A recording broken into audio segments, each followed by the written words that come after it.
Hello there, good day, and welcome to This Week, where we bring you weekly news tidbits from Ghana, Africa, and the rest of the world.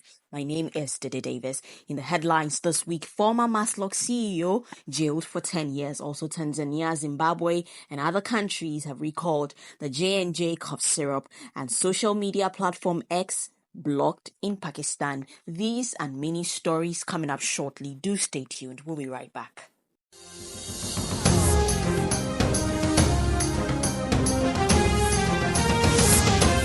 Sedina Tamaklo Etionu and Daniel Azim have been on trial since 2019, facing court charges relating to accusations of stealing and causing financial loss to the tune of 93 million Ghana cedis, among other offences. The Accra High Court earlier this week sentenced the former Chief Executive Officer of the Microfinance and Small Loan Centre, Sedina Tamaklo Etionu, to 10 years in jail with hard labour. Daniel Azim, who was the Chief Operating Officer of MASLOC, has also been sentenced to 5 years in jail with hard labour. The two accused persons were found guilty of 78 counts of causing financial loss to the state, stealing, conspiracy to steal, money laundering, and causing loss to public property in contravention to the Public Procurement Law of Ghana. President of the Republic of Ghana, President Akufo-Addo, launched the National Service Policy on 15th April 2024, which covers the period 2024 to 2034. And this policy is expected to provide service personnel the needed skills and hands-on entrepreneurial training to make them ready for the job markets after service.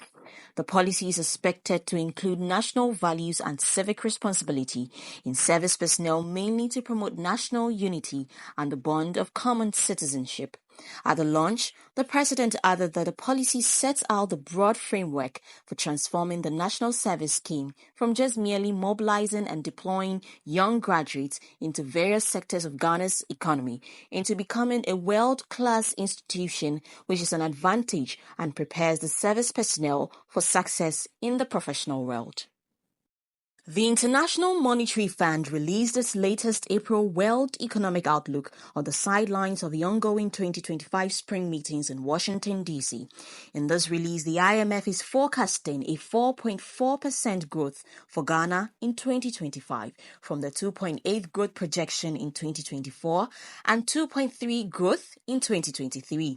This forecast puts Ghana ahead of big economies in Africa, including Nigeria, which is forecasted to grow at 3.0%, South Africa 1.2%, and Angola 3.1%. Senegal has the highest projection of 10.2%, followed by Ethiopia and Uganda with 6.5%. However, the IMF says Ghana's current account balance, which measures trade and financial activities in the country, will witness a decline of 2.2%. Happenings in Africa reveal that drug regulators in Tanzania, Rwanda, and Zimbabwe have recalled a batch of Johnson & Johnson cough syrup. These countries join Nigeria, Kenya, and South Africa in recalling the same batch of syrup which is used to treat coughs, hay fever, and other allergic reactions in children. Laboratory tests on the syrup by Nigeria's health regulator showed high levels of ethylene glycol, which has been linked to the death of dozens of children in Gambia and Cameroon since 2022 in one of the world's worst waves of poisoning from oral medication.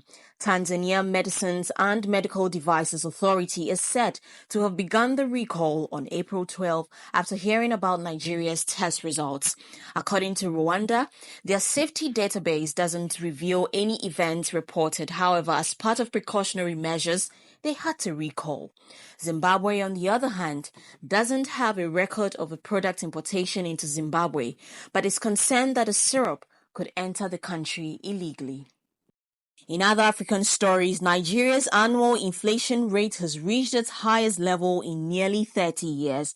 The rate went up to 33.2% in March, according to the National Bureau of Statistics.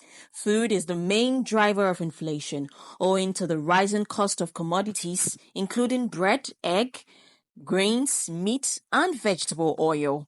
The rising cost of energy has also contributed, with manufacturers having to pay premium to power their production lines and transport goods within the country.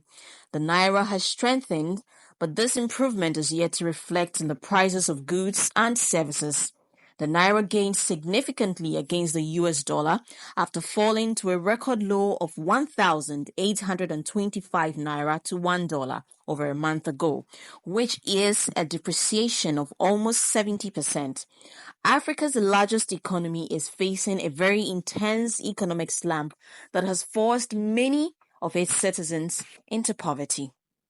In some international stories, Chinese leader Xi Jinping has laid out 4 principles that he says are imperative to achieve peace between Russia and Ukraine.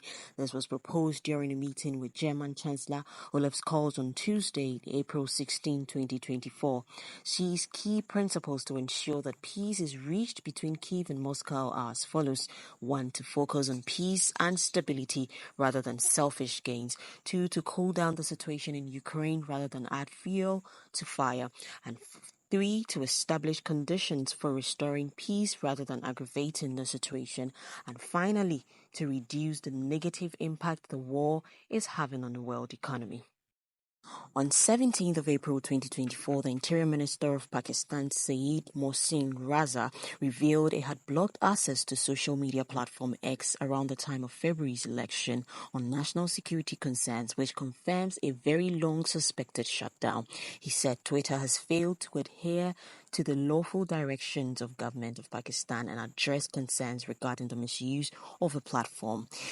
He says that this ban is to maintain public order and preserve the integrity of the nation. This has been This Week with me, Dede Davies. Catch you same time next week. Thank you so much for staying tuned. It's bye for now.